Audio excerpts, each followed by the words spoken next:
Hi! Today I would like to show you how you can transfer files from Nokia device to Samsung Galaxy A22. First of all, go into Play Store on both of them, click on the search bar and type Send Anywhere. Then download this app from this developer. I already did that over here because it was taking forever to download, so I can open it right away. Choose I accept, confirm, continue and allow.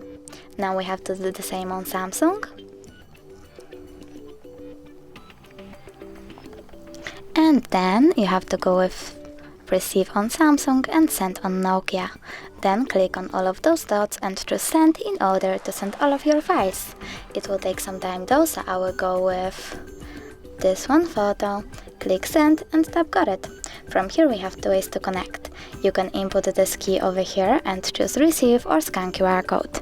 In order to scan it, click on the scanning icon over here, choose while using the app or only this time and point your device's camera at the code.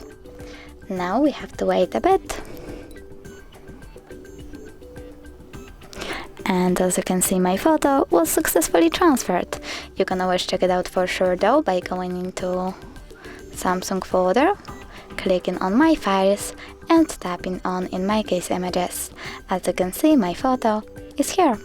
Thanks so much for watching. If you enjoyed this video, don't forget to leave a like, comment and subscribe. Bye!